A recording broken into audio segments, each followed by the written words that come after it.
Howdy, howdy, howdy, howdy. Hopefully I don't sound like complete shit.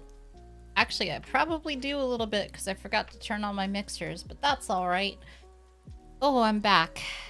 Let's see if I can remember how to hit my buttons. Did I get it? Kinda. Hello there. It's me. It's me. Oh, it's good to be back, everybody. Hello, hello, hello. I've been having a good time. The last few weeks have been interesting, especially for people like me, but you know how it goes. Oh, man. To be honest, I am just tired. Like, I am always tired. And I think a lot of people can probably relate to how tired I am because such is life, I suppose. But yeah, we're gonna pump through it, or we're at least going to try to. I'm probably gonna play a little bit of Minecraft today, see if I can at least practice some running technique. That'd be a fun time. But yeah.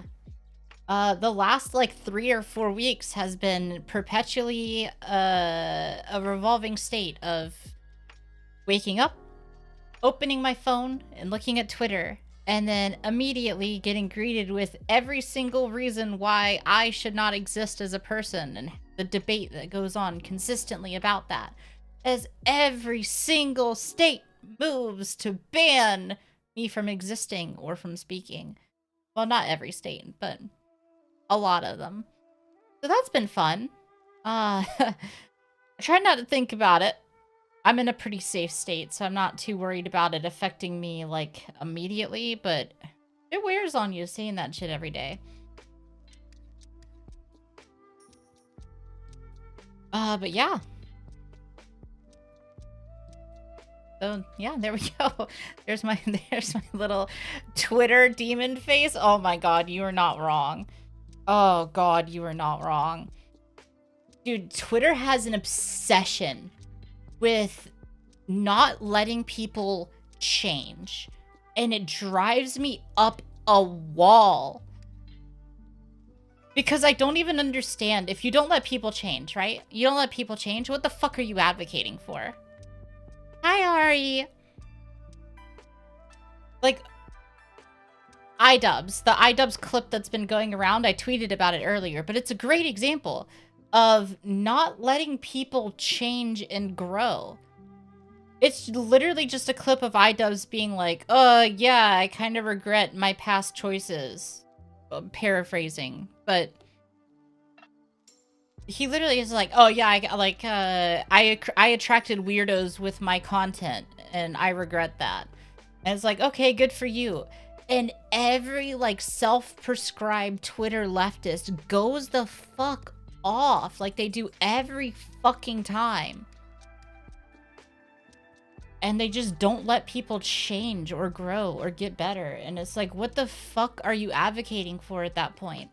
Like, you can say, like, well, I think that iDubbbz should have just never done bad things and should have never said slurs. But it's like, okay, great.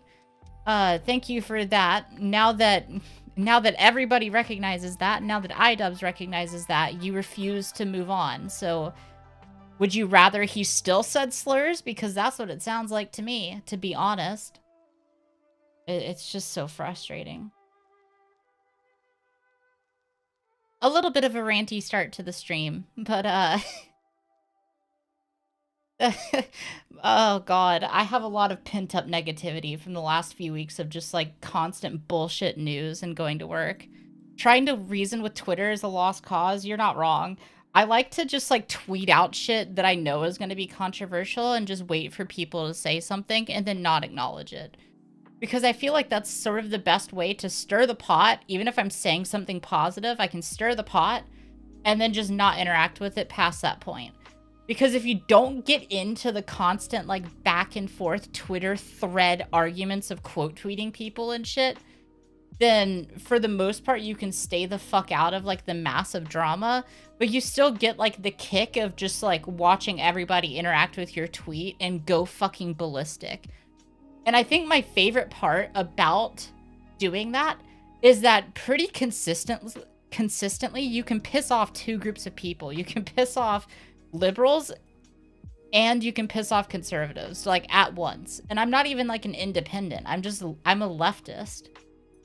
But because I'm a leftist, I just tend to disagree with a lot of the the general sentiment that a lot of like liberal leaning people have. Good night. Good night. But yeah, I hope you guys have been having a better few weeks than I have. It has been a struggle for me to even hit go live. Like I said, I'm fucking tired, dude. I wake up and I scrape together the little bit of energy. Is this a free talk session?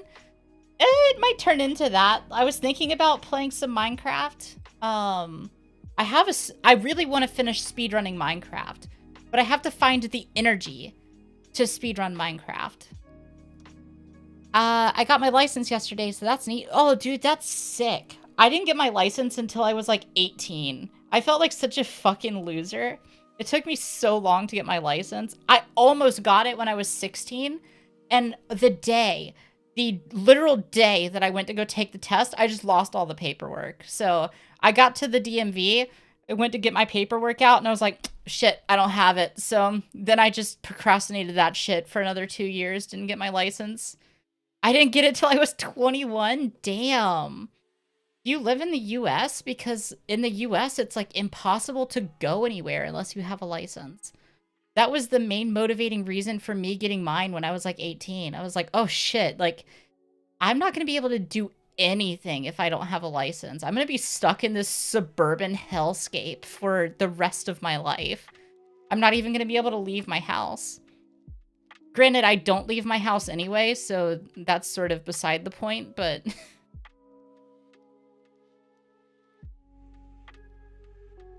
Every day I always have no energy. I get energy only when my wallet is full. Yeah, I feel that. That gets into a little bit of what I was talking about. Like, it's... I wake up, I have a little bit of energy from managing to sleep, right? A lot of the time I have insomnia. I wake up like 6 times a night, so I have a little bit of energy from sleeping.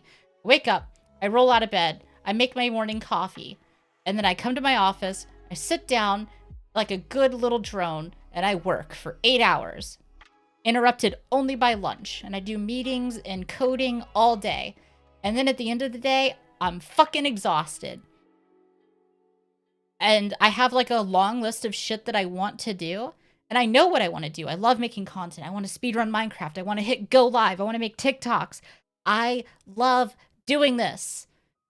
And every day without fail, my job takes so much energy from me because I hate my job that I'm just fucked. Like, I'm actively trying to figure out how to at least reduce my hours, but I need insurance. So then that becomes the whole thing. It's super aggravating, dude. And then I make decent enough money, right? Like, I am better off than most Americans statistically. I have a little bit of money in a savings account, which not many people have. And I pay my bills on time and all that shit, but I don't get to do anything else with my life, so that's fun. For me, all the places I had to go were a 10 to 15 minute walk away. God damn, that's lucky. Where I grew up, it was like, it was the perfect environment of like everything is at least 20 minutes away by car. So if you walk, then you're fucked because you're not getting anywhere. My wallet is always empty. Yeah, see, there we go. Statistically, I'm doing a little bit better off than most Americans, and I'm still fucking miserable. Grass is always greener or something like that. I do, like, because I've experienced, like, a lot of different, like, wages and working hours and stuff, there's a period of my life where I was living with roommates, and I made a lot less money, like literally probably only, like, $24,000 a year, where I was way happier just because I only worked like 20 hours a week. And so I just had way more time to do the shit that I like to do. And now that I work 40 hours a week and my job takes so much energy from me, I don't have any fucking time. But the problem is that now I have money, right? Like, I can afford to go to the doctor. I could never have afforded to keep living the way that I was living, like, 10 years ago. Damned if you do, damned if you don't.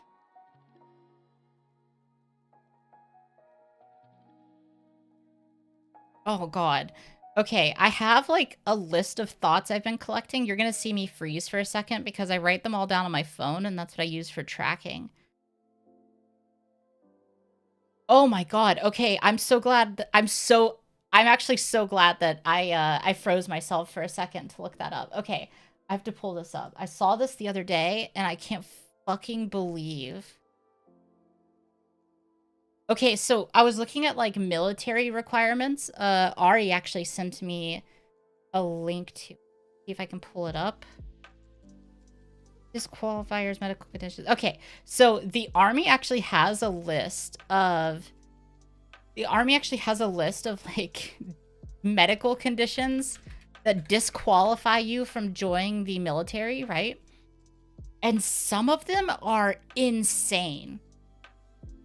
Literally insane. But I think my favorite one, I'm going to see if I can read it out exactly. Medical conditions disqualifier.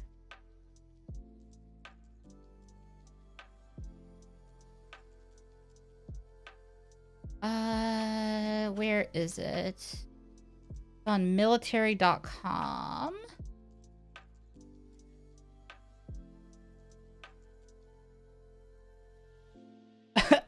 Okay, listen to this. This will disqualify you from joining the military. Psychosexual conditions.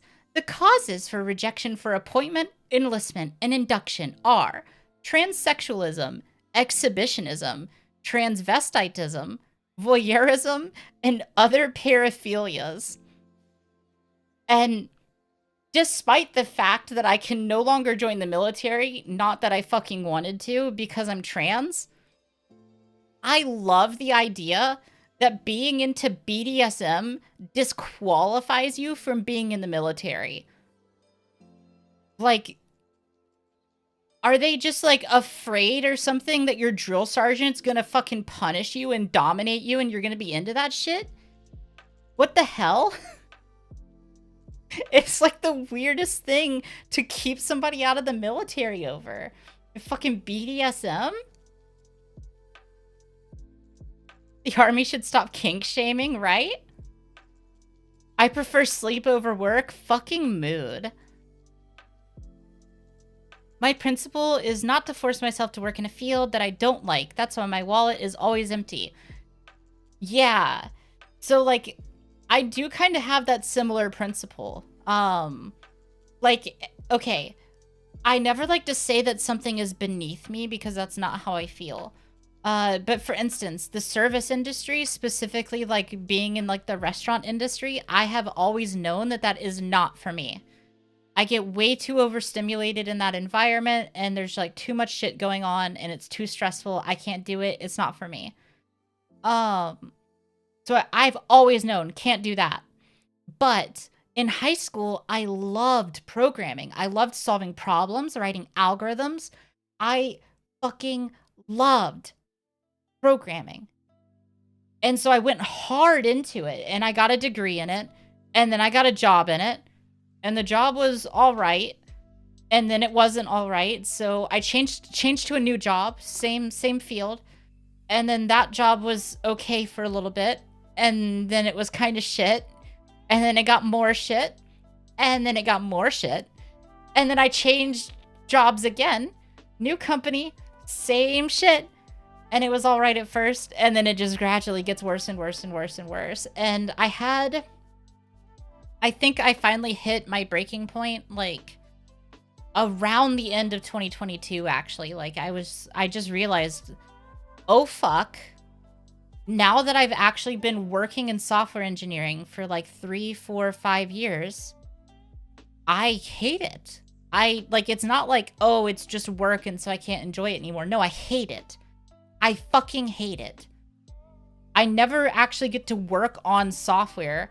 And when I do get to work on software, it's usually some bullshit problem that nobody cares about except for some middle-level manager somewhere.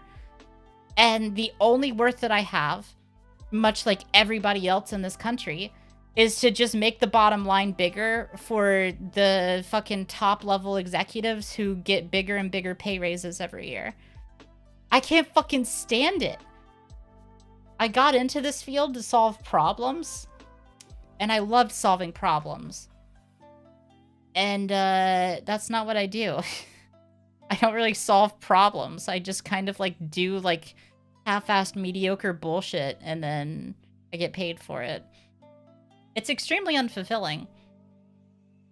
So that's why I'm live, because maybe one day I'll be able to tell stories, because I've always loved telling stories, and then I just repressed it to be a STEM lord. Customer service is awful. Customer service is fucking bullshit. Oh, God. When I was in high school, I worked in a Sunglass Hut for a while, and it was the worst job ever, especially because I worked in a Sunglass Hut that was just buried in the back of like an outlet mall.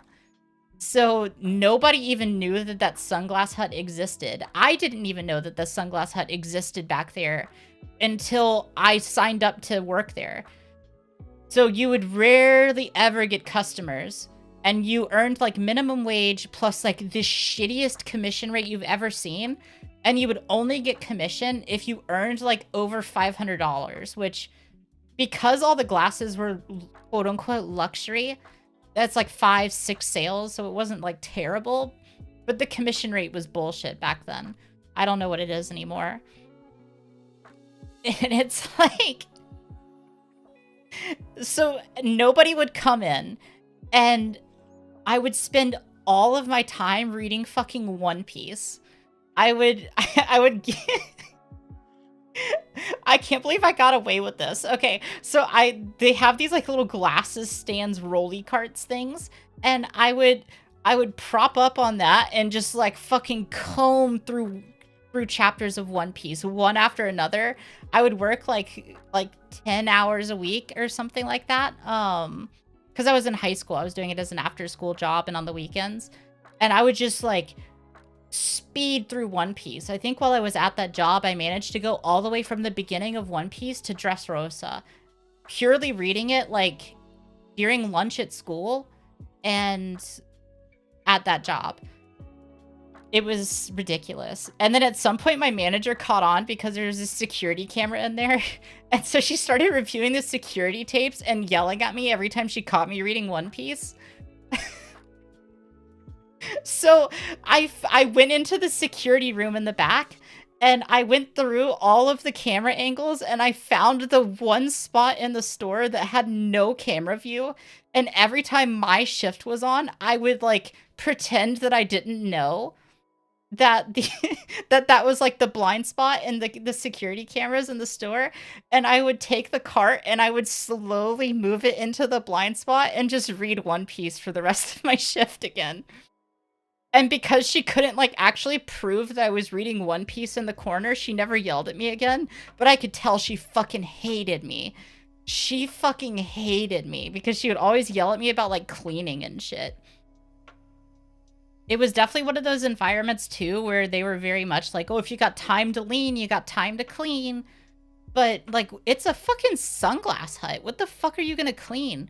Nobody was ever in there. You can only clean the glasses so many times before it's just like fucking yourself, you know? What a waste of fucking time. That job sucks so much. I work in the media industry, and you sound like you'd be right at home there, to be honest. Oh, damn.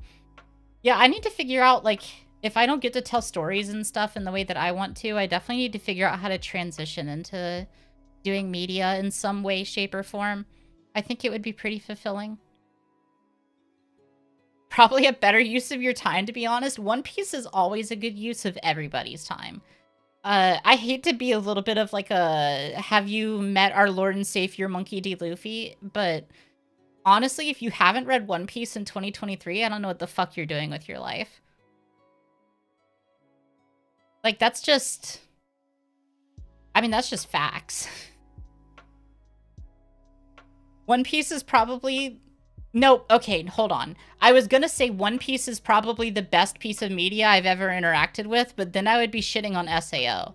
And everybody knows that I fucking love SAO.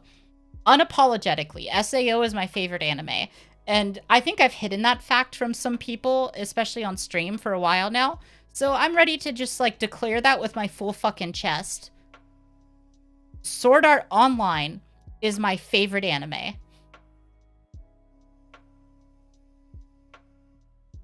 Transitioning into media is easy. There's always people out there looking for on-set PAs and actors. Oh, yeah, you know, that's fair. I think the problem is that I've gotten very used to making a certain amount of money. And so to fully take advantage, or like, no, what am I trying to say? To move into a different industry, I would almost always be taking a significant pay cut, which would not be an issue for me, except that I have to take care of my animals and I have to pay my mortgage and buy food, and I'm extremely dependent on my insurance for my meds. So there's like a few related issues in there that are really fucking me. It's so awful. Like, honestly, at a certain point, I'm kind of convinced that if I can manage it, saving up like a few $1,000s and just, I need more than a few thousand, but I'd have to save up like 10K or something, and just fucking moving my entire life to a country that would give me insurance for free, I would be able to do way more. Yeah, unless you're SAG, then you're getting paid minimum wage as an actor. Oh, yeah, and to join SAG, don't you have to have like a number of, what are the SAG requirements? I'm not really in like the media industry, obviously. Let's look it up. Steps to join. SAG-AFTRA. What the hell? Okay.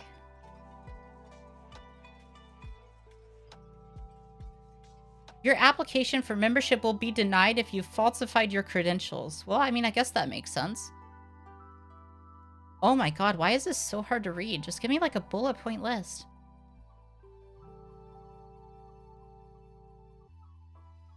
Check now. Wait, I can just type my social security number in and see if I'm qualifying for SAG? What the hell are the requirements? You have to have like 3 speaking roles on features. Gotcha. I mean, that's like... So, like, basically it doesn't count if you're like Charlie in the Hunger Games. Like, you can't sign up for SAG for that. But... No, I guess there really is no but. Like, my only, like, interaction with SAG shit was... They used to talk about it for a period of time on the Rooster Teeth podcast. Like, 10 years ago. Right around when they started doing, I think, Laser Team? Is that what that movie was called? When they did that movie, they would not shut the fuck up about, like, joining SAG. I think because they wanted to be in the audience of Judge Judy or something. He had a really important role in Hunger Games, though. True. He basically made that movie. The scene that Charlie was in with the Hunger Games would not have been the same if he was not in it. Like, let's just be 100% clear on that. I think that arms piled up contribute a lot to movies.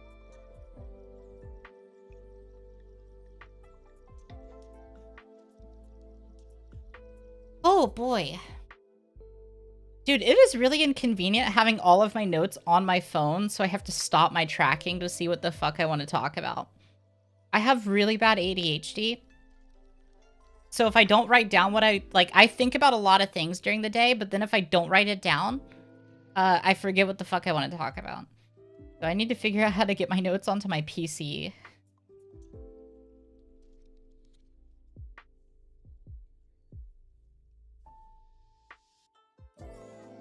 You can try to cheese it and be on a few smaller budget features. You could qualify through that.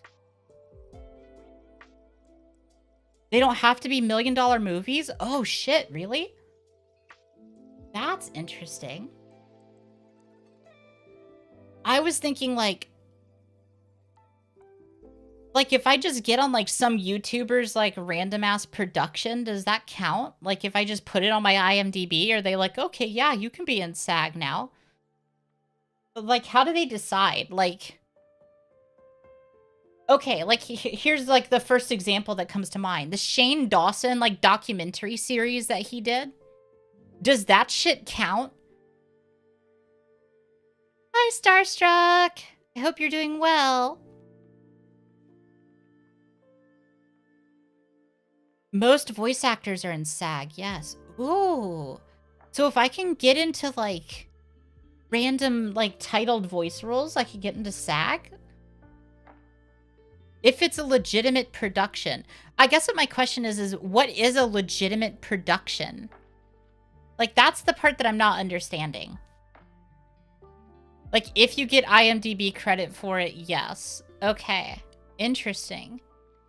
Oh, I might try to cheese this over the long run then. That could be a good way for me to get into the media industry. Because SAG membership opens you up to a ton of stuff, doesn't it? Like, you'll literally get barred from events sometimes if you're not in SAG, right? I'm good. I hope you're doing good too. Yeah, I mean, I'm doing good enough. I was talking about how I'm kind of just hitting go live today to try and hit go live and make sure that I, you know, do something with my life. I chugged like 10 ounces of coffee right before this stream, and I'm hoping that the caffeine will carry me for another 30 minutes. But I'm hanging in there. I'm trying to take every ounce of energy that I have and applying it into doing the things that I actually want to do. You got this? Thank you. Thank you for your belief. Oh, fuck. I don't believe in me. I've spent like the last 3 or 4 weeks, other than just being dreadfully fucking tired, just trying to learn how to be a better storyteller. I kind of hit the realization that a lot of the stuff that I'm wanting to do is not necessarily wrong, but I've just been kind of like beating my head into a brick wall trying to figure out how the fuck to do it. And so I finally just like downloaded a bunch of books.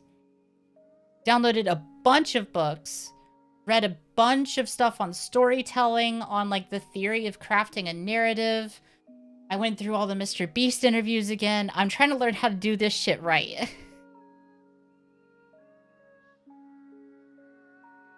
I'd say a legitimate production is one where the actual crew, production value, stuff like that.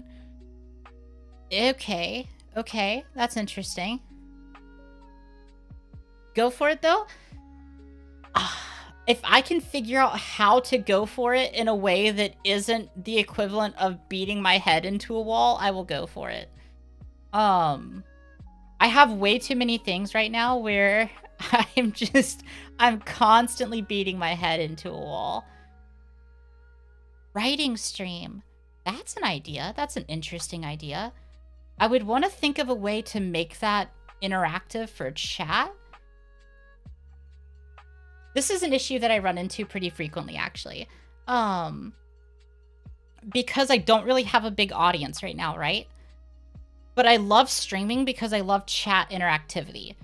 So a lot of the ideas that I end up having that I would want to write out are like, oh, I should figure out a way to get chat involved on this. And then it's like, oh yeah, all 3 people who may or may not be interested in that right now. Chat GTP interaction. Oh, interesting idea.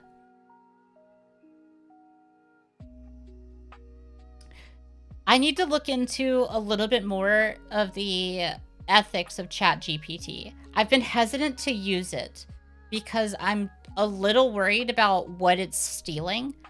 Because all the other like AI art tools are stealing shit, right? So I need to look into if I prompt ChatGPT, if I say like, oh, tell me a story about this, that, and the other, would it be something that's relatively unique, or would it literally just like steal somebody's book off of Amazon or something?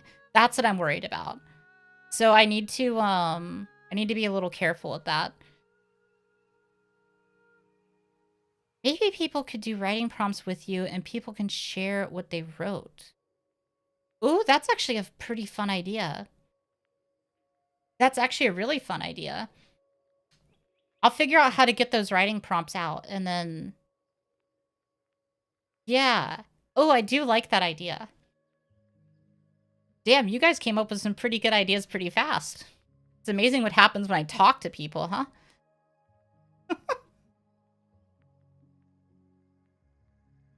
Use marshmallow? What is marshmallow? That's something I can look up? Marshmallow. Like the only marshmallow I know is the like the like DJ dude. I think I've seen Merryweather do streams where he asks chat to help come up with prompts for mini scenes. Ooh. Kind of like, it's like improv, I guess. Where Merryweather's like the curator. That kind of makes sense. Use... Okay, I do need to... What is marshmallow? Because when I Google it, the same thing comes up. It's just like the DJ guy. Marshmallow writing style. It's a place to post things via... VTubers use it all the time. I've never heard of this. What is this?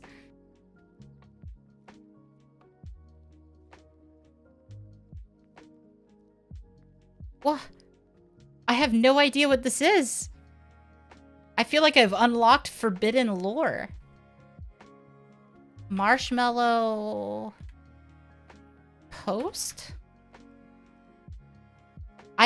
You're gonna have to... I don't know if you can link anything in YouTube chat, but if you can give me something that I can search more directly, then I will very gladly check it out. It's Japanese, though. Right, I can't... Oh, you know what? You can just link it in Discord. That'll solve that issue. Yeah, that'll solve that issue. Marshmallow QA. Okay, let's check that out. Marshmallow QA. Oh, it is Japanese. Not that I doubted you. Okay, please translate this. And you will put up here.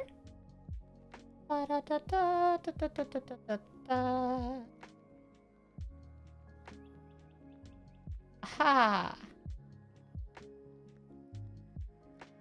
I shrink.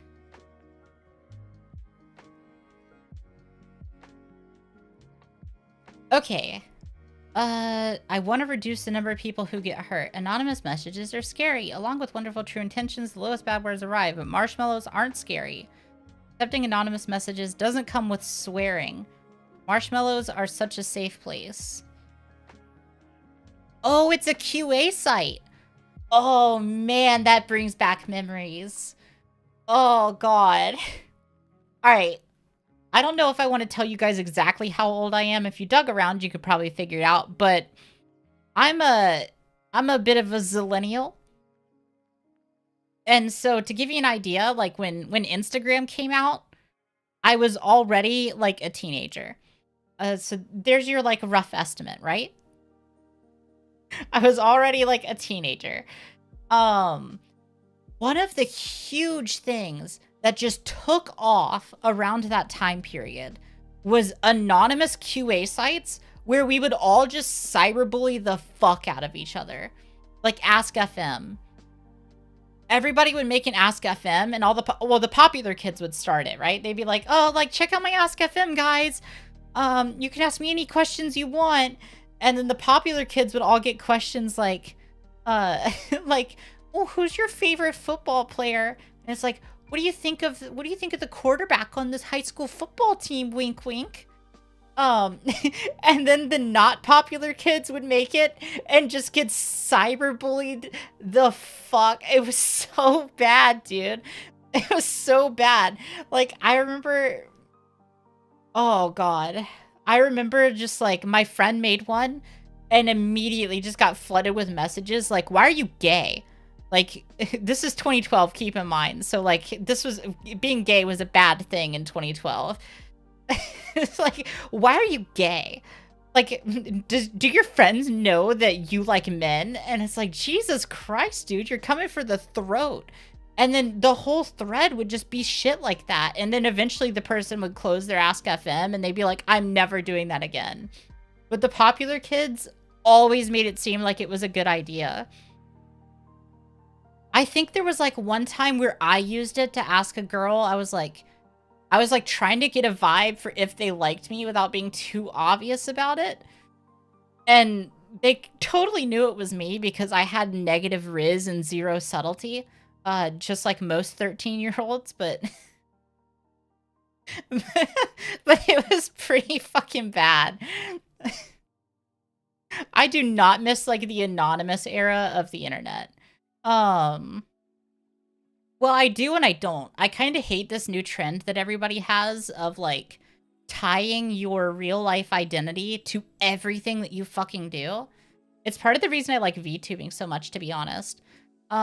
Because while I think it's important to be like authentic, it's kind of fucking scary to be open about things that are like not necessarily 100% accepted when it's tied to your real fucking identity.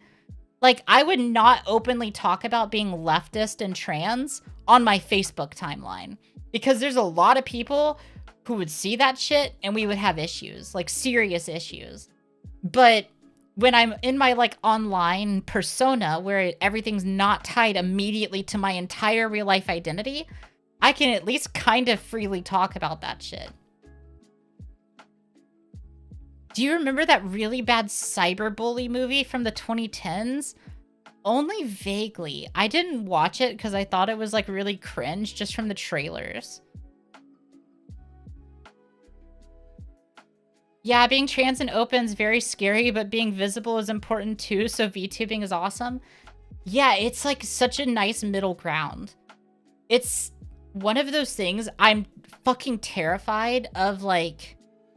And...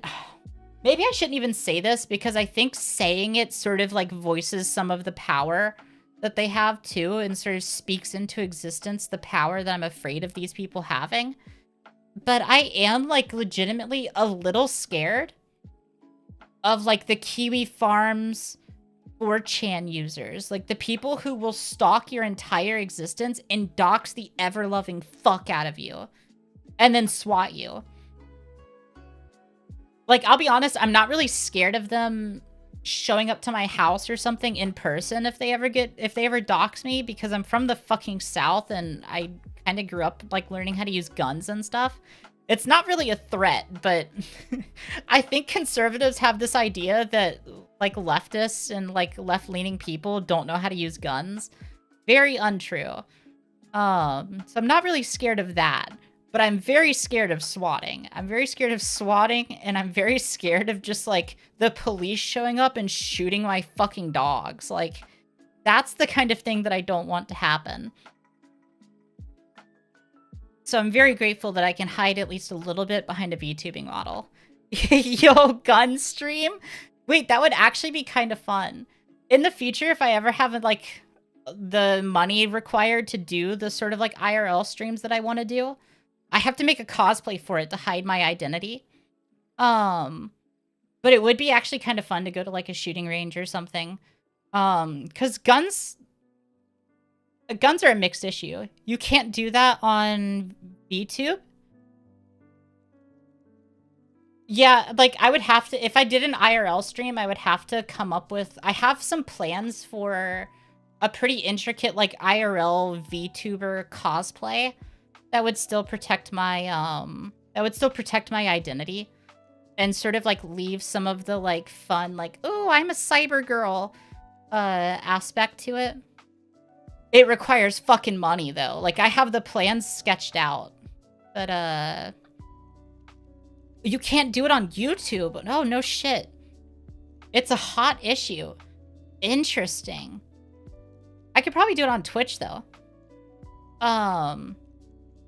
Yeah, I mean, I could always stream on Twitch for that. It's not a big deal. Even if I'm streaming here most of the time, if they're like If they're going to be pissy about it on YouTube, then I can just use Twitch for a day. Tactical Girlfriend doesn't stream, but she does leftist gun safety videos, and she also hides her identity. Oh, that's sick. I have never seen this person before. I'm going to have to look that up. Maybe I can look that up right now, actually. Sounds like content.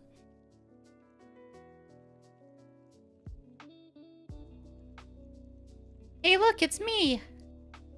Tactical Girlfriend. Oh, Tactical, even better. Twitch said no swimsuits, but yes guns. That's only kind of true. They said no underboob, but yes guns. There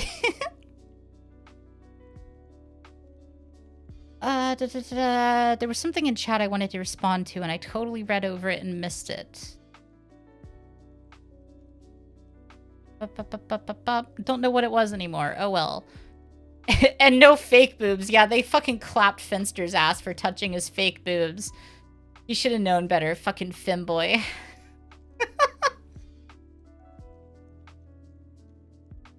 If it's like a safety video, then you can do it on YouTube. Oh, interesting. Okay, so these are fine. Because it's like a safety video. But what's not fine is just making a spectacle of it. Yeah, okay, yeah. Well, if I ever do an IRL, like, gun range stream, mind you, I'm not gonna go out into, like, the middle of the woods and just start shooting guns everywhere because I'm not a menace to society. But if I ever was to do, like, an IRL, like, gun range type video, then I would totally go out, too. I would totally just go to Twitch for a day. The rules are, like, changing. It's such a gray area. Oh, dude. YouTube has been confusing for the last few weeks. It's insane. They keep releasing, like, all of these different policy updates because there was a wave that happened a few months ago, right? Where a bunch of people's, like, older videos just started getting fucking clapped. Demonetized out the ass for saying, like, not even, like, that offensive stuff. I think I saw a TikTok where Linus Tech Tips, like, Dennis said in a video something like penis or something. He just said penis rocket or something like that, and their video got demonetized for that. It's insane. But then they supposedly now are rolling back the changes, but they've made it even more vague on what's allowed and what isn't allowed. But then they've gone and provided examples. Like, you can say asshole sometimes, but not in the first, like, 7 seconds of a video. But then if you say fuck twice, sometimes they get pissed at you. But sometimes they don't. It's extremely confusing. It's stupid.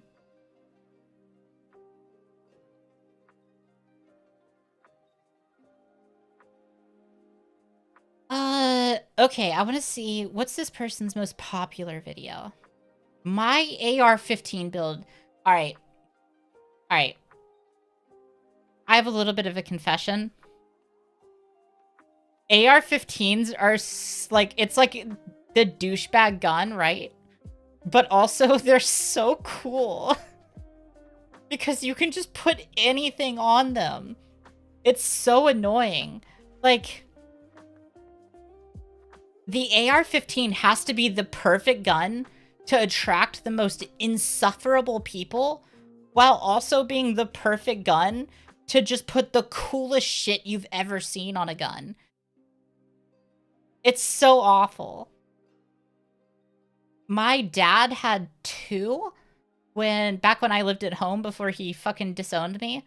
And I think his weren't super douchey. He had like a red dot sight on one of them, and then he had it was like a 4X ACOG or something on the other one. And then he didn't really have too many other attachments. He had like the plastic guards on the gas block and everything. And he had the straps and the adjustable, what the fuck is it called? The adjustable shoulder stock. But that's like where he left it. And those were really fun to shoot. We used to take those out and shoot them at like 100 yards. It was super fun. I think it's okay to admit that shooting guns is pretty fun. Like, Loud noises and things that go boom are pretty exciting.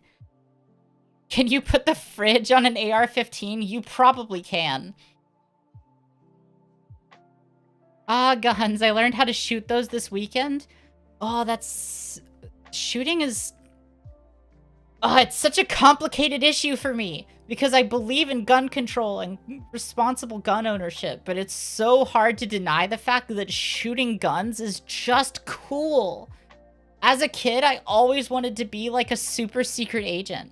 I got older and I learned, I got older and I basically learned that the US government is fucking terrifying and awful to work for. So I gave up on my dreams of being like a super secret CIA agent, but the dream is alive secretly in my childish heart. I religiously played all of the Splinter Cell games. Well, I shouldn't say all of them, but all of like the Xbox 360 era Splinter Cell games, I loved those games. I think I got a ton of game time in Devil Agent. And then what was the... Oh, what the fuck was the follow-up to Devil Agent called? It was, Splinter Cell... I want to say it started with an R. What the hell was it?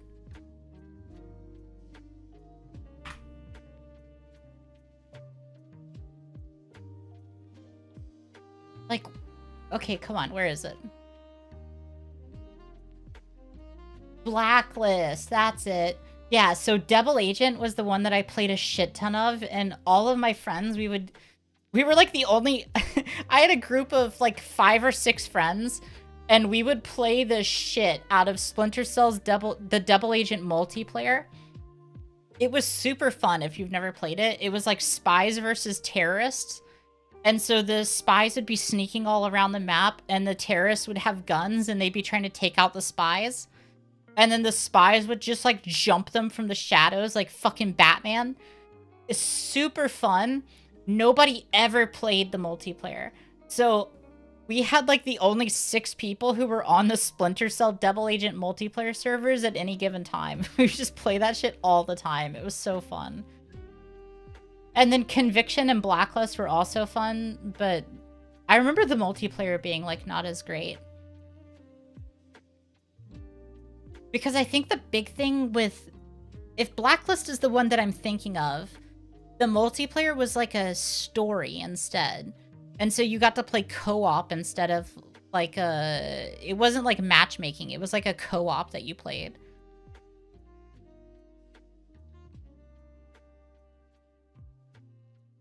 I think you can be both. It's pretty reasonable to like shooting guns and think that there needs to be better things in place for acquiring a gun. Yeah, that's true.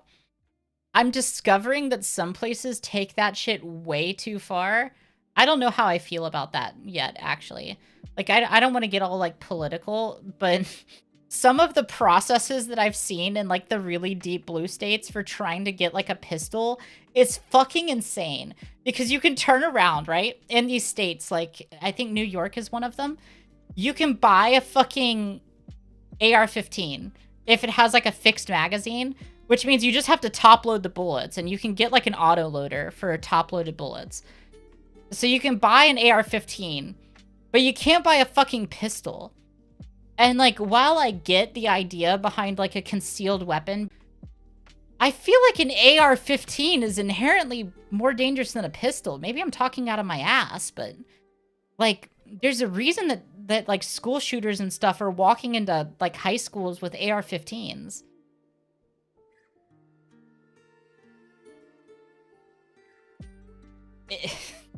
Like, that's as much as I'll say about it because I don't have a very educated opinion on the matter, but to me it just doesn't make logical sense how easy it is to just pick up an AR-15 in a blue state when you can't get a pistol. Pistols are more inaccurate. Yeah, that makes sense. It might partially be a way to combat crime. I mean, I guess my opinion on that is that we should probably combat crime by addressing, like, socioeconomic needs rather than trying to take people's shit away. Especially because, like, you get to an extent, right, where your gun laws are so insane that nobody who's following the law can have a gun. So you literally just have criminals with guns. Because the criminals aren't following the law anyway. Like, I get that Republicans also make that argument about, like, not having gun control at all. But there's gotta be, like, a middle ground somewhere. I'd prefer that everybody have an AR-15 in their house than everyone have a pistol on their person, if that makes sense. That does make sense. That's a good point. That is a really good point. Like, knowing at any time that basically everybody could be walking around with, like, a 45 in their ass is definitely a little more intimidating than knowing that everybody around you has an AR-15 in their closet. Educate the population and give them free healthcare. We'll reduce crime by doing communism. I mean, I'm joking, but I think that might actually work. It's kind of hard to do crime when you have everything that you need. At that point, it's basically just a crime of passion because you're taking shit that you want.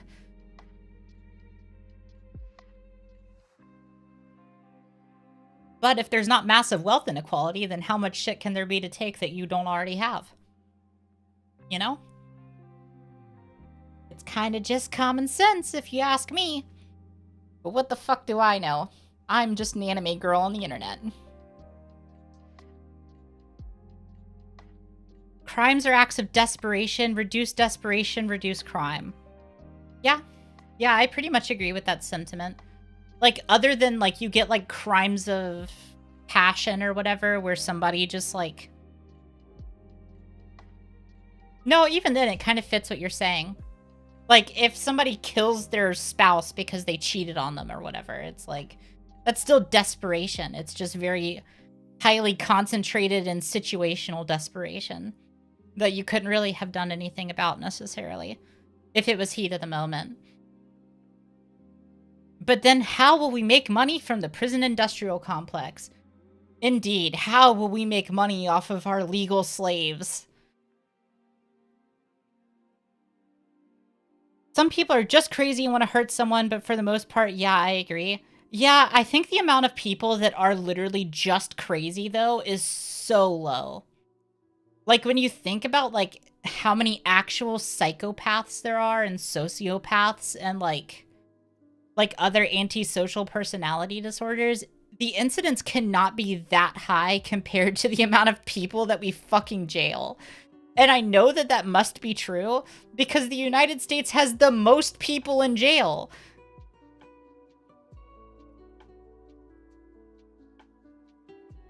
So clearly we're doing something wrong.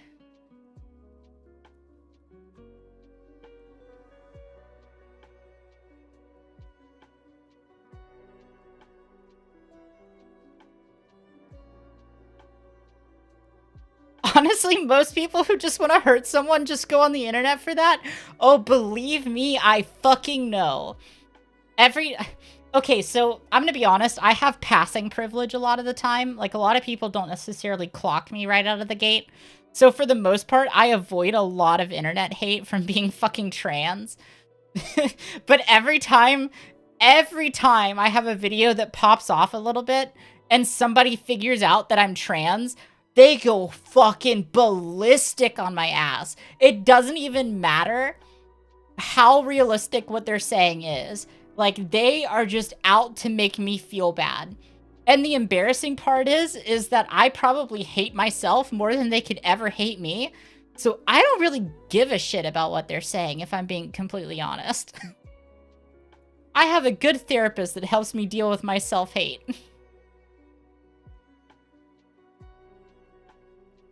I also kind of grew up in that era of the internet that was like Ray William Johnson, like all of the edgy humor and shit. And I don't look back on it fondly, don't get me wrong. But I got very accustomed to my existence on the internet and even playing like RuneScape or MapleStory just being like belligerent. Like, I am just used to people saying shit to say shit because they can and making me feel bad about myself.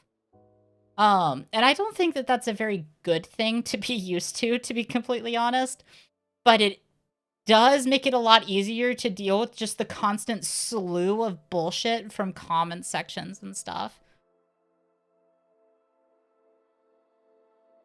I don't know how well I pass. I still get called a guy all the time on phone calls. Oh my god.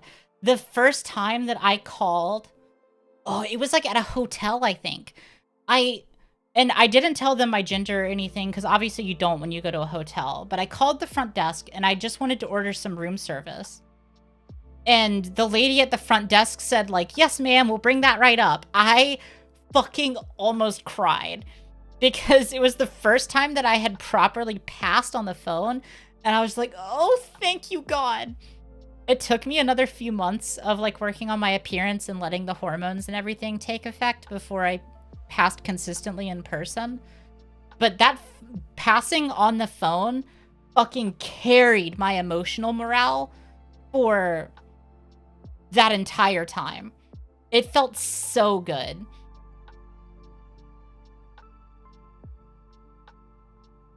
I hope that can be me someday.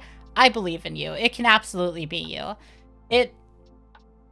Okay, so because I have ADHD and a little bit of other neurospicy conditions going on, when I figured out how to voice train, I ended up hyper fixating on it.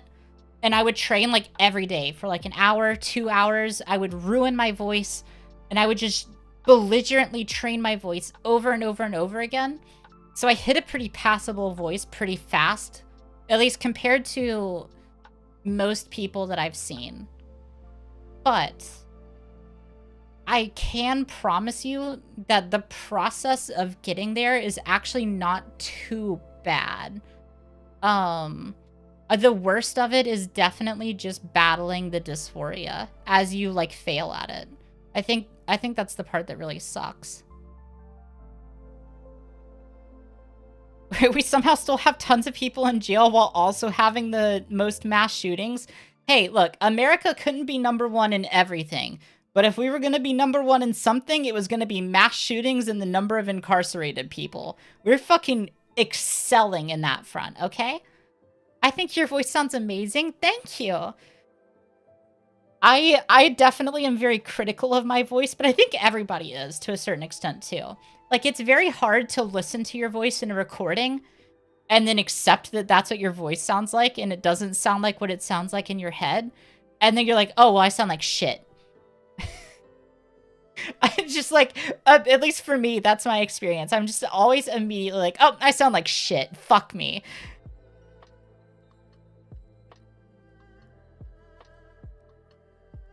Being 14 on the internet was so much better before it was tied to our face and names forever. I fear for the youth. Oh, yeah, that's very true. Especially because, like, I think it's so important. Okay, there's like two sides of this coin, right? Because on one hand, I think a common experience for people who remember what the internet was like 10 years ago and we were teenagers, and especially young teenagers, is we were like on Omegle and Kick getting groomed by adults, like 30-year-olds, and pretending to be 18. So like, that's sort of like the bad side of that anonymization and the anonymity of the internet back then. But then you have the other side of that coin where it's like, I don't have this record tied to my face of every shitty thing I believed because I grew up in a church in a small town. I had some bad fucking takes. And, like, not just bad fucking takes. Like, I'll just say it. I was fucking racist. Like, I was raised in an environment where I was racist and transphobic and homophobic and every single ist and obic that you can think of that's bad. And look at me now. But, like, none of that shit is tied to my face and my name. Except for the people who remember me from when I was a kid, you know? But, like, Twitter is not forgiving of that stuff. So I'm so thankful that it is just not tied to who I am. I'm very, very, very grateful that I had room to, like, turn 18, turn 19, turn 20, learn about, like, human rights and how to be nice to trans people. Like, I'm so glad I had room to grow.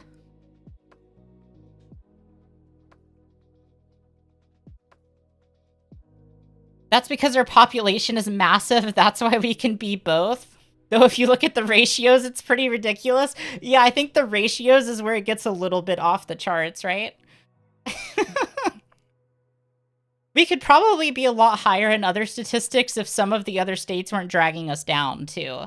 Like, I feel like our literacy rate would be a lot higher if we just carved out, like, Louisiana and Alabama, you know? Like, if we put them in, like, the statistical outlier section, the literacy rate would look a lot better. But it wouldn't be fair to them because we have to keep up with them, too. Bye-bye. Hope you have a wonderful stream. Time for work.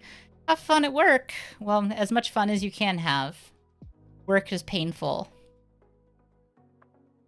I actually die of cringe at my Facebook memories from middle and high school. Fucking me too. I cannot stand the person that I used to be. Every single time that I see... I have some insane shit that I said as, like... I fully believed it back then, too. Like, I would go on my Facebook and, like, send out rants about Obama. Like, because that's what my parents were telling me at home. And that's what I was hearing from the people around me at church. And so I would write about, like, the grace of God and how Obama is, like, the spawn of Satan. Completely seriously on my Facebook when I was, like, 14, 15. I know what the fuck I was talking about. And I look back on it now and I'm like, holy fuck, I sound insane. And everybody around me, all the adults, applauded me for those takes. And the hell of it is because I was so closeted because of the environment that I grew up in, I didn't even realize, like, looking back, I was friends with, like, all of, like, the gay, queer theater kids. And over time, they all started distancing themselves from me because I was a fucking asshole. And then it turns out I was one of them the whole fucking time.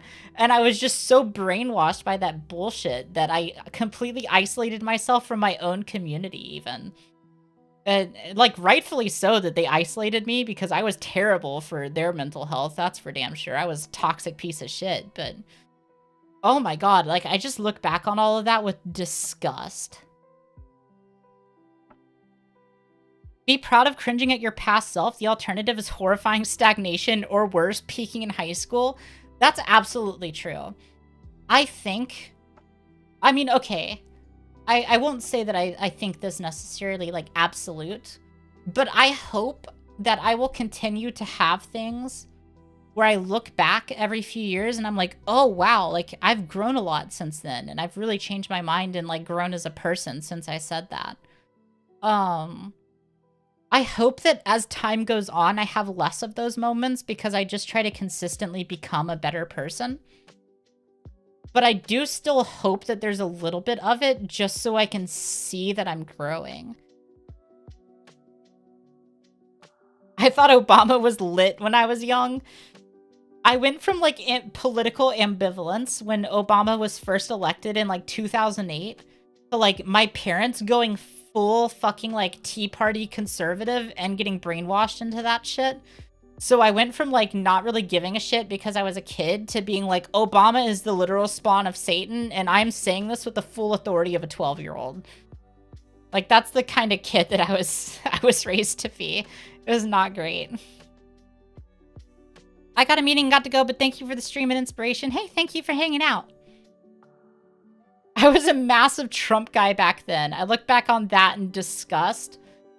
Oh man, 2016 was interesting for me because I was starting to become more of an adult. And so, like, I was getting away from home and I was starting to see a lot of this stuff that I had been told to believe wasn't really true because I was in college and meeting new people and seeing new people with actual, like, differing experiences from mine. And so I was kind of figuring out, like, okay, I can kind of understand why this Trump guy is a piece of shit. But then I would look at Hillary and all I could see was, like, the same thing. And so I was one of those, like, insufferable people that just fence posted for, like, 3 or 4 years. Where I could not get over the fact that Like, I was so brainwashed against voting for the left that I would just vote for, like, libertarians. Because I just, like, I couldn't own up to the fact that there was a good side and a bad side at this point. And I was very, very stuck on, like, trying to be, like, the centrist and, like, the reasonable person. I unironically watched Ben Shapiro for a while. Fucking me too. Oh, Ben Shapiro owning the libs in 2017. What a time to be alive. You could watch an iDubbbz video and then go straight into fucking Ben Shapiro. The YouTube alt-right pipeline went hard back then. Like, watching reruns of Vape Nation and then watching a bad unboxing video followed by Ben Shapiro calling people transgender slurs. Fucking poggers, dude.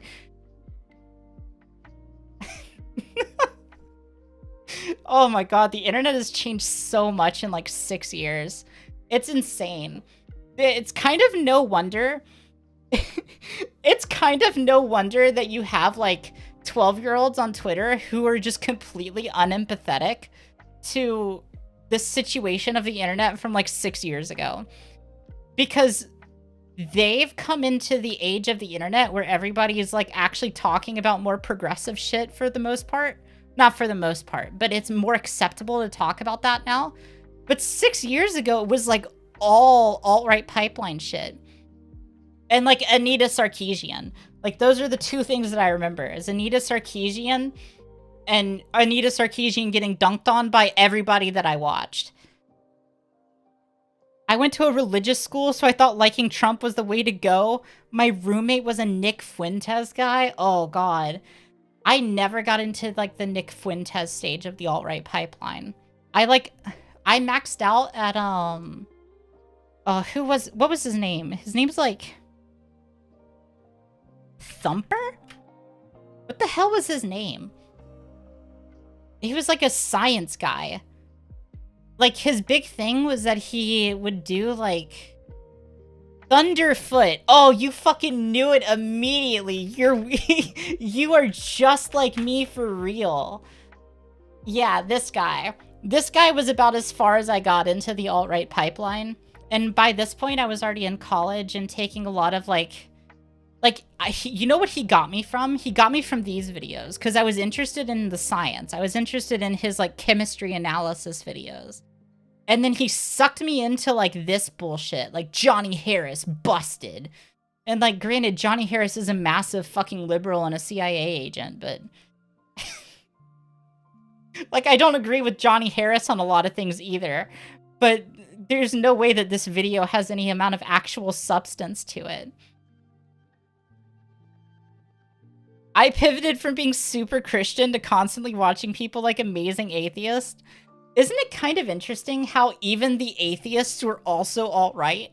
Like, everywhere you turned on the internet was just alt-right bullshit. Amazing Atheist had a lot of that. Who was Shoe on Head's, like, boyfriend at the time? Armored Skeptic? Wasn't he an atheist or something? And he was also super, like, in the alt-right pipeline. And even, Sargon of Akkad, that guy too, right? He's like a trad cath now? Oh god. I watched his stuff before he went political. His take on the horrible car-brained solar highway idea was good. Yeah, exactly. Like, he caught my interest with those same videos. It was the same videos. It was like talking about like chemistry and science and stuff. And I was like, I like this guy. And then I got sucked into his, like, weird political shit.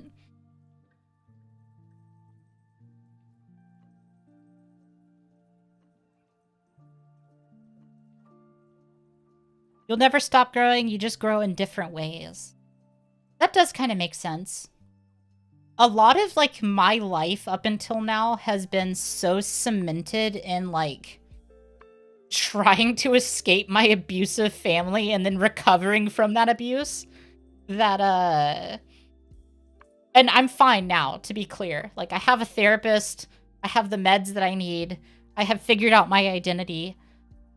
I am fucking, other than feeling miserable because of capitalism, I am a-okay. I can talk about this, and you guys don't have to feel bad for me. But, like, my entire life has been shaped by, like, being abused by my family and then escaping the abuse of my family and then recovering from the abuse of my family. And so it's so hard to picture how the fuck I'm gonna grow from here. Because I've made so many substantial changes just over the last 10 years that I feel like I've lived an entirely different lifetime. So I have no idea how the fuck I'm gonna grow. Like, I have no vision of what the next 10 years looks like for me. Or even the next 20. Like, I have this vague idea that I'll be like the old granny at the anime convention in full fucking cosplay, just having a good time. But I have no idea, other than that, like, vague vision, who the fuck I'm gonna be. I'm still a Christian, but I don't agree with a lot of stuff. I mean, I don't really judge Christianity too much. Because, like, a lot of what got me out of, like, Christianity in the church was reading the Bible. Like, the way that I was able to, like, grow past the bullshit that I was taught was by reading the book that everybody claims you're supposed to read, but then gets mad if you actually read. So, like, my first step to just, like, not even considering myself to be a Christian anymore was reading the Bible, recognizing that the community that I was in was just fucking awful as far as, like, the actual Bible goes, and then deciding that I was done with the church. So I really don't, like, I don't, like, judge Christianity as a whole too harshly, because there's sort of, like, the Christianity that the Republicans push in this country, and then there's the Christianity that's actually in the Bible. And the people who can read through the Bible and parse through, like, the philosophy of everything in there are much better people than the people that I'm talking about when I generalize. Obviously, you'll become more conservative. Oh, fuck. It's my destiny to go back to where I started, full circle. I don't understand people who have a grand plan. I think that's just a recipe for lifelong anxiety. Yeah, I think I can see that. I have a few big things that I would like to accomplish. But for the most part, I don't have, like, a grand plan. Like, obviously, I have the sort of ideals that cause me to, like, hit go live and talk for an hour nonstop, right? But past that, I wouldn't say I have, like, a huge plan. I just have a vague idea of the things that I'd like to do. Yeah, Christians do not follow the Bible as closely as they claim to. Not that it makes them bad or anything. There's good Christians, but even the good ones don't follow the Bible completely. Not a single Christian follows the Bible completely, and that's sort of the point of the New Testament, if you ask me. But then, like, there's a difference between, like, not following it completely and then being, like, blatantly hypocritical. Which is why that there's full-on verses that are, like, do not merely listen to the word and not do what it says, because a person who listens to the word and doesn't do what it says is like a person who looks in a mirror and immediately forgets what they look like. And, like, that verse goes pretty fucking hard, and they'll teach it in church, and then they'll relate it to, like not masturbating, and completely ignore the fact that the Bible's calling you to, like, not be a homophobic douchebag.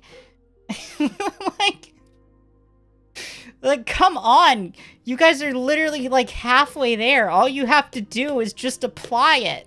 Critical thinking, please.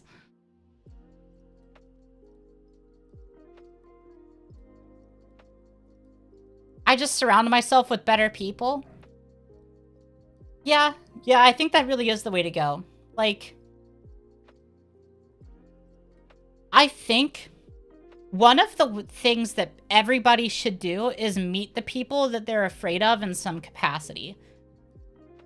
Like, and you know what? No, I do think this is important, actually. Like, even meeting, like, reformed criminals and stuff, right? Like, hearing people's perspectives on things is how you develop empathy, in my opinion. I wasn't really raised in an environment where I was taught empathy by my parents. So I kind of had to learn empathy as I got older and as I became an adult.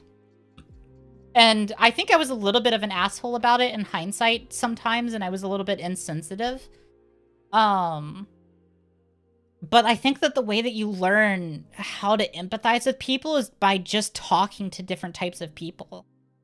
Like, I definitely remember the first few times that I interacted with a trans person, or like the first few times I interacted with like a gay person, or even like black people, an Indian person, and just talking to them about like their experiences and how they lived life and what they thought about things.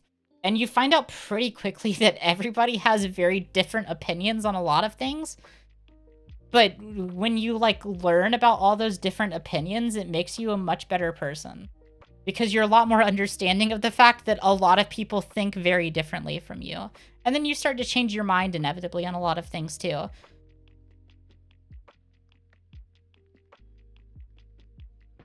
It's not possible to meet every type of person, but you can at least surround yourself with good people with different experiences. Absolutely. It can be really hard to find those people depending on where you are, though. Dude, that's why I think TikTok is such like a... It's such a big deal.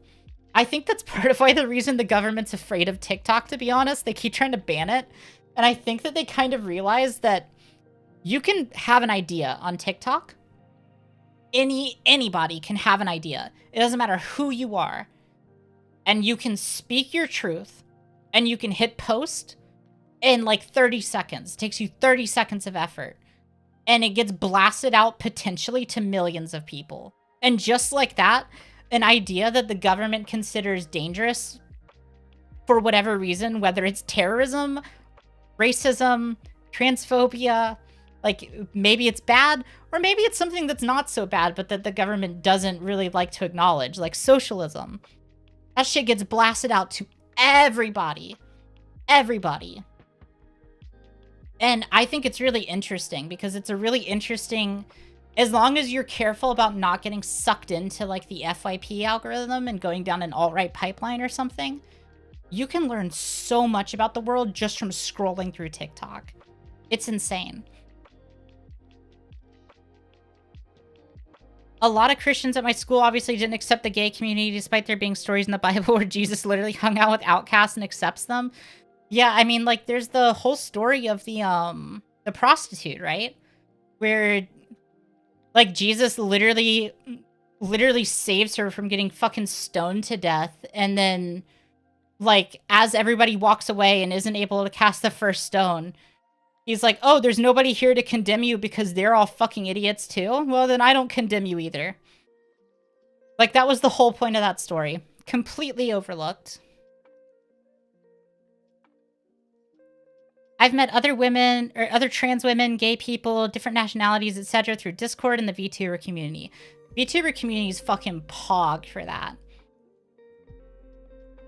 I love the VTuber community, and I also fucking hate the VTuber community because we have a lot of drama.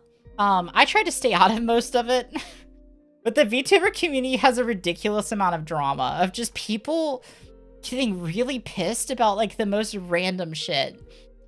And I try to let people have their freedom to be cringe and not react to it too much. Like, there's certain things that I'll give my take on. Like, I tweeted out earlier about the iDub stuff because I have a personal grievance with people who don't let people grow and change. Especially because I've benefited from that so much. But for the most part, I just kind of try to let people be cringe. I just avoid the drama mostly. That's also how the streamer community is as a whole. That's true. Maybe part of the issue is that like with the big streamers, which is like who I mostly watch, is like a lot of the bigger streamers, that drama probably stays within their inner circle and I'm not exposed to it. Whereas with the VTuber community, because I'm in the VTuber community, I get exposed to the drama. And also content creators in general. Yeah. Oh my god, in the cosplay community. Dude, there's always drama in the cosplay community. I appreciate that no matter where you go in the country, you can always count on the Love Life cosplayers fucking hating each other. there's always tea with the Love Live cosplayers. Like, if you're ever bored at a convention and you just want to, like, drama farm, go talk to a Love Live cosplayer. Because they will probably have a story to tell about some fucking bitch who took over their, like, dance group and just wrecked everything. They always have so much drama. Parasocial weirdness leading to thousands of people defending someone like they were their best friend's celebrity was a mistake. Yeah, like... God, I never really think about stuff like that. Like, if I were to ever have, like, 2,000 concurrent viewers, I wonder what it would be like to have just an army of, like, fucking parasocial Andes that watch me. Because it's sort of inevitable. These sorts of environments breed that sort of interaction and breed that sort of parasocial relationship. And I don't want to encourage it. Like, obviously, if I was a greedy fuck, I could monetize the shit out of it. But I don't want to encourage that kind of thing. I'm not out to exploit people. I just want to, like, tell cool stories. But, oh god, I've never really considered this before. Like, if I ever have more of an audience, I'm gonna have people who are weirdly parasocial. Oh god, fuck that, dude. To be honest, there's just always drama no matter what community you're in. Sorry? You're okay. I mean, for the most part, I think the parasocial stuff isn't that bad. Like, I've definitely been parasocial with creators that I like in the past. And at least for me, that always took the shape of just, like, I watched everything that they did.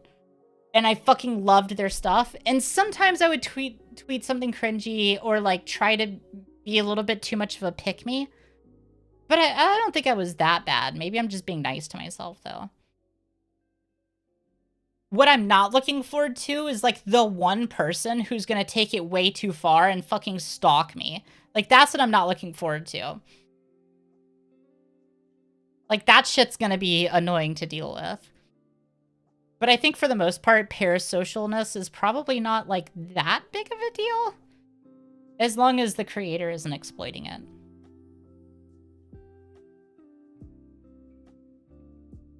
Interestingly enough, I've cosplayed a lot at conventions, never seen drama at one. Getting involved in cosplay drama is a very intentional thing. It tends to breed around... Like, it's the same influencer shit. You basically have to go into cosplay with the intent of building an audience. And so as soon as you get into that, you will find the cosplay drama. I think maybe the one exception is if you're just like an OnlyFans girl or something. Like, they usually seem pretty insulated from the rest of the cosplay drama. Like, because they're basically just doing porn and trying to get their work done, you know?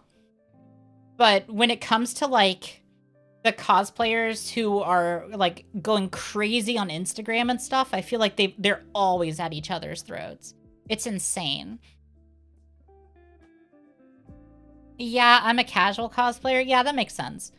I think I once upon a time had, like, the ambition to be a professional cosplayer. And then I very much realized that I did not have the drive to do that. Like, I like doing content and creating content, but not that kind of content. It depends on how parasocial they are. Yep, that is entirely what it is. The degree of parasociality is what can make or break the parasocialness. Like, I probably have a diagnosable parasocial relationship with Hassan. He doesn't know who I am, but I know everything about his life. But that's also mainly because he's like, he's always live when I'm at work, so I just turn him on and I listen to him all day. So over time, I've just really grown to, like, really enjoy his content. And when you watch that much of a person, you will inevitably learn everything about them, regardless of whether or not you meant to.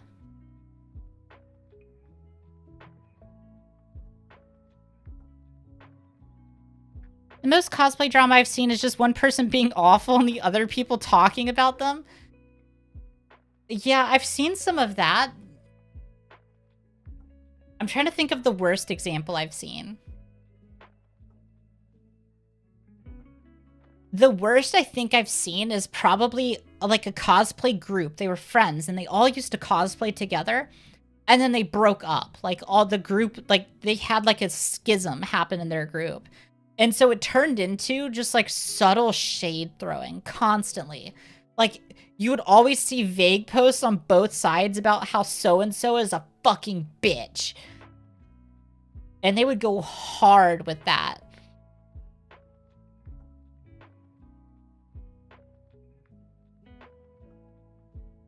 It can be a bit of a hard to draw the line sometimes, to be fair, but generally consent kind of defines that sort of thing. Yeah, I think that's actually a good way of putting it. Like my example with Hassan. I watch his content all day because he provides that content all day.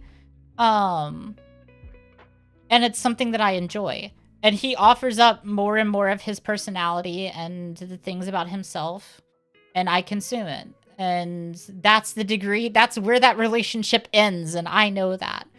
But then there's like the person who asked to kiss Hassan at that one convention, and that crossed a line. Because while they asked, there was no reason to ask in the first place. Like, it's so over the line of acceptability for a relationship between like a viewer and a creator that it was just like a no starter from the beginning.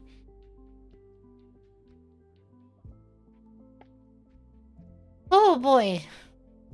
Well, I've managed to talk consistently, pulling shit out of my ass and from the chat for like an hour and a half, which is about what I was aiming for. My plan is to be back Thursday. I'm having to chug coffee to keep my energy high enough to hit go live, but I do like going live. And inevitably, when I do go live, I really enjoy my time. So I'm going to call it for tonight because I'm straining my voice a little bit. I have to get used to talking again. I'm going to come up with some plans. Maybe speedrun Minecraft on Thursday. I really want to finish a run. I'm really excited to actually finish a run of speedrunning Minecraft because I want my name on that fucking leaderboard. There's not a lot of names on the Minecraft speedrunning leaderboard, so I want my name up there because I think it would be cool. But yeah, thanks for hanging out with me for my first stream back in a little bit. It was fun. I always have fun when I stream. And sometimes it's just kind of hard to remember that. Oh boy. But yeah, I'm going to call it for the night. Thanks for hanging out, everybody. Bye!